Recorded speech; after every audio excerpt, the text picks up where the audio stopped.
Hello guys, कैसे हैं आप लोग। उम्मीद करता हूँ आप लोग अच्छे होंगे। Myself Vinay Kumar Bin and welcome to my channel KM2 by Vinay sir. तो डियर स्टूडेंट, आज हम लोग डिस्कस करने वाले हैं मेटलर्जी का लेक्चर नंबर 5 और इसमें हम लोग जोन रिफाइनिंग से स्टार्ट करने वाले हैं। ठीक है, तो देखिए जोन रिफाइनिंग अपना जो टॉपिक है, ठीक है, जोन रिफाइनिंग इंपॉर्टेंट है। ये बोर्ड में भी 3 मार्क्स में आते हैं, इसलिए आपको थोड़ा सा इसको ध्यान रखना होगा। तो इसमें क्या करते हैं, देखिए इसका जो मेन प्रिंसिपल है उस पर फोकस करते हैं।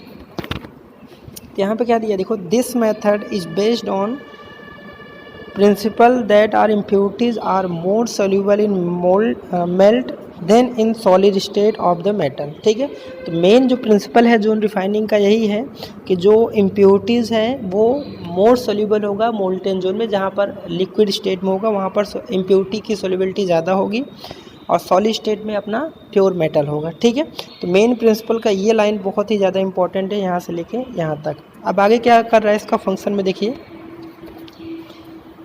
अ mobile heater surrounding the rod of impure metal is fixed at one and.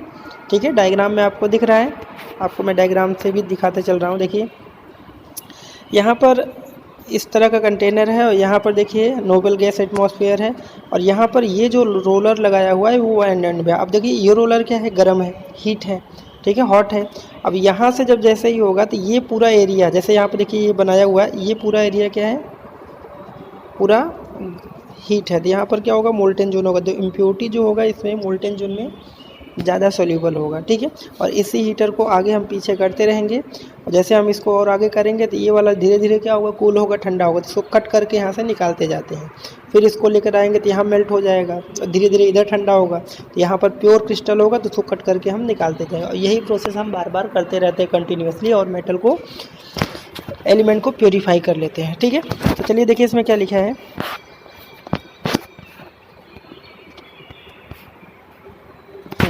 चलिए, तो यहाँ पर देखिए, a mobile heater are surrounding the rod of impure metal fixed at one end, molten zone move along the with heater which are move forward। ठीक है, as heater move to forward the pure metal crystallize out of the metal left behind the impurity pass into adjacent new molten zone and created by movement of heater। I hope आपको समझ में आ गया है। ठीक है, तो हम heater को आगे लेते जाते रहेंगे तो वो मोल्टेन जोन होगा तो इम्प्योरिटी उसमें चली जाएगी और बाकी जो पीछे जो क्रिस्टलाइन सॉलिड फॉर्म होगा वो प्योर होगा, तो कट करके हमने निकालते जाते हैं। ठीक है, आगे क्या लिखा है, the process is repeated several times and heater is move in same direction again and again. The impurity get concentrated at one end and this end is cut off. This method is very useful for producing semiconductor and other metal. ठीक है, तो ये भी MCQ में बहुत बनते हैं कि जोन रिफाइनिंग जो प्रोसेस हो हम किस मेटल के लिए यूज करते हैं। देखिए कौन कौन सा है, जर्मेनियम। ठीक है, जर्मेनियम का सिंबल पता ही होगा, क्या होता है, GE। सिलिकॉन का सिंबल पता है, SI होता है। बोरॉन का सिंबल पता है, B होता है। ठीक है, गैलियम का सिंबल क्या होता है, GA होता है। और इंडियम का सिंबल क्या होता है, IN होता है। इनका नेम, पूरा नेम और इनका सिंबल भी ध्यान रखिएगा। ठीक है, तो ये अपना जोन रिफाइनिंग, और ये बोर्ड में भी आते हैं 3 मार्क्स में, तो आप इसका डायग्राम भी अच्छे से प्रैक्टिस कर लीजिएगा और बाकी थ्योरेटिकल जो पॉइंट वाइज है उसको आप लिख सकते हैं। मेन इसका प्रिंसिपल होना चाहिए किस मेटल को हम किस टाइप के एलिमेंट को इसमें प्योरीफाई करते हैं और वर्किंग प्रिंसिपल क्या है इसका। ठीक है, चलिए नेक्स्ट यहाँ पर जो ई मेथड है, वेपर फेज रिफाइनिंग, तो ये भी बहुत इंपॉर्टेंट क्योंकि इसमें 2 नेमिंग प्रोसेस होते हैं। ठीक है, तो चलिए देखते हैं क्या लिखा है। नेक्स्ट जो मेथड अपना वेपर फेज रिफाइनिंग, इसमें क्या, in this method the metal is converted into volatile compound which are collected and decomposed to give pure metal। so 2 requirement, यहाँ पर 2 requirement होती है। ठीक है, 2 कंडीशन आप बोल सकते हो।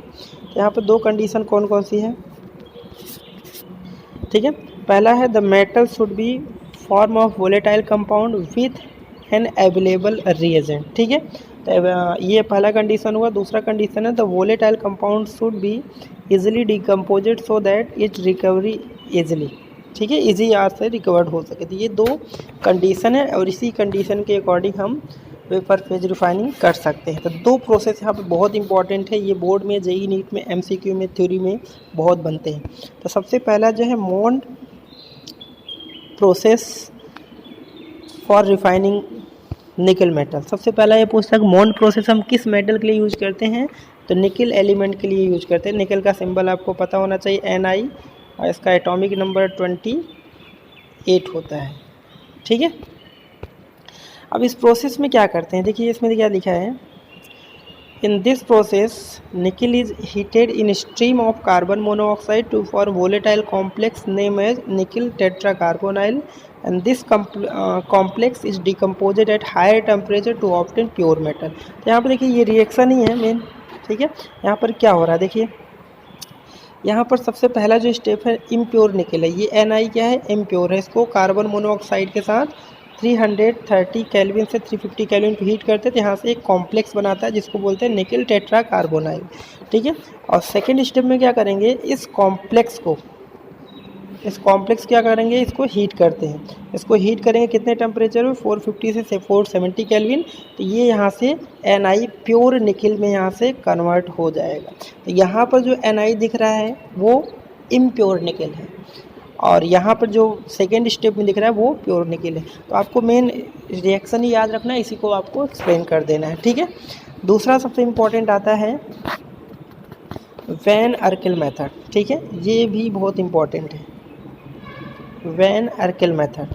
तो वैन अर्किल मेथड किसके लिए करते हैं, जर्कोनियम एंड टाइटेनियम के लिए।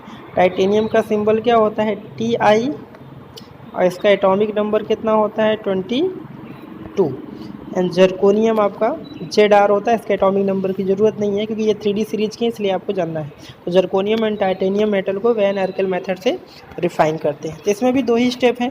तो देखिए इसमें पहले मैं पढ़ देता हूँ, इसमें क्या लिखा, this method is very useful for removing all oxygen and nitrogen present in a form of impurity in certain metal like zirconium and titanium। तो फर्स्ट ऑफ ऑल आपको वैन अर्किल मेथड किस मेटल के लिए use करते हैं, zirconium and titanium, और इसमें impurities क्या होती हैं, ऑक्सीजन एंड नाइट्रोजन होती है। ठीक है, आगे the crude metal is heated in evacuated vessel with iodine and metal iodine being more covalent and volatile.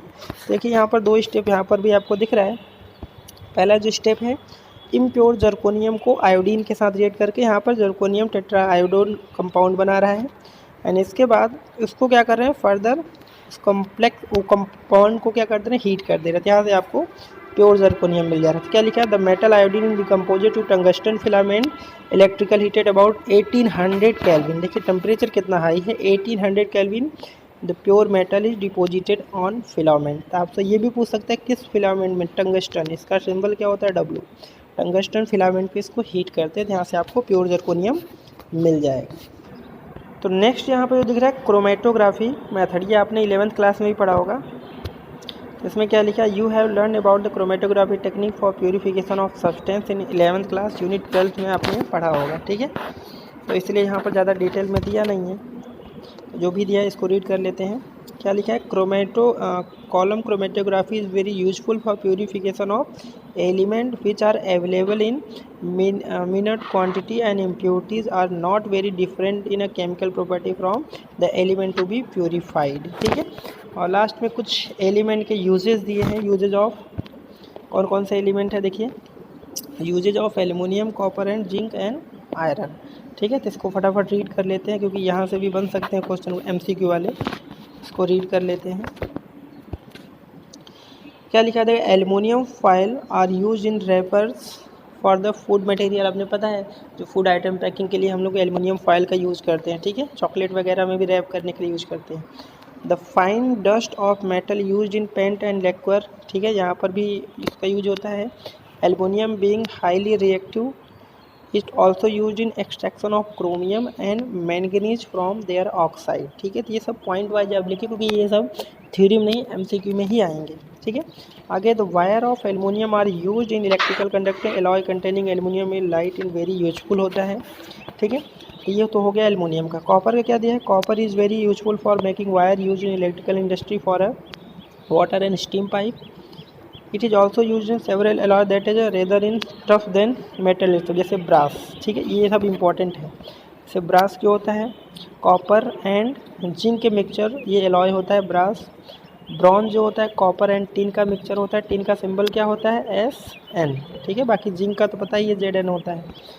इसके अलावा देखिए क्वाइनेज एलॉय, तो क्वाइनेज एलॉय क्या होता है, एक एलॉय होता है जिसमें कॉपर और प्लस Ni निकल का मेटल का मिक्सचर होता है। तो ये brass, bronze and coinage metal.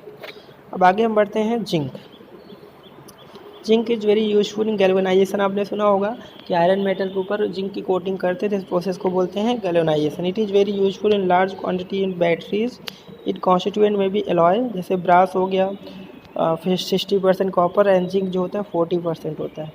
German silver, ये भी आपसे पूछ सकता है। जर्मन सिल्वर में क्या होता है, कॉपर 20 से 30%, जिंक 25 से 30% और निकल 40 से 50%। तो जर्मन सिल्वर का कंपोजिशन भी आपसे बन सकता है। Zinc dust is also reducing agent, is die stuff, ठीक है, पेंट वगैरह में यूज होते हैं। इसके अलावा cast iron is which is very most important for iron use for casting stoves, railway tracks, ठीक है, ये सब बनाने में। रोट आयरन सबसे बेस्ट क्वालिटी का आयरन होता है। Wrought iron used in making anchor of wire, bolt, chain, agriculture implement. Steel find number of uses alloy obtain, ठीक है, added to nickel steel is use in making cabinet, automobiles, cables, automobiles and aeroplane parts, ठीक है, निकल steel. Pendulum, measuring tape, Chrome steel is use for cutting tools and crushing machine. ये सब important है, ध्यान रखिएगा। ये क्रोम स्टील हो गया, निकल स्टील हो गया, रॉट आयरन हो गया, ये सब बहुत इंपॉर्टेंट है, ठीक है। बाकी आप समरी ज़रूर पढ़ा करिए, क्योंकि समरी में बहुत सारी चीज़ें दी होती हैं, ठीक है। समरी एक बार आप ज़रूर रीड करिएगा, ठीक है। इसको पूरे चैप्टर का शॉर्ट फॉर्म में यहाँ पर दिया होता है। देखिए ये टेबल बहुत इंपॉर्टेंट है, एल्युमिनियम के ओर, अकरेंस, ठीक है, रिमार्केबल कम मेथड कौन सा है, तो ये सब ज़रूर पढ़िएगा, ठीक है। और एक्सरसाइज के क्वेश्चन आपको आईएमपी मैंने बताई हैं कौन से एक्सरसाइज क्वेश्चन करने चाहिए। और अगर आप 12th में स्टार्टिंग से ही कर रहे हो तो एक्सरसाइज के हर एक चैप्टर्स के एक्सरसाइज को इन टेक्स्ट के सबसे अच्छे से करिए, तो डेफिनेटली आप बोर्ड में कंपटीशन में बहुत अच्छा परफॉर्म करेंगे आप केमिस्ट्री में, ठीक है। और अगर आपके पास टाइम नहीं है तो आप फिर एक्सपेक्टेड जो क्वेश्चन है, जो इम्पोर्टेंट क्वेश्चन है, वो आप कर सकते हैं, ठीक है। और अगर आप चैनल पे अभी तक आपने चैनल को सब्सक्राइब नहीं किया तो प्लीज़ चैनल को लाइक शेयर सब्सक्राइब ज़रूर करें और ज़्यादा से ज़्यादा शेयर करें, ठीक है। बाकी इसके बाद हम लोग कोई चैप्टर स्टार्ट करेंगे, ठीक है।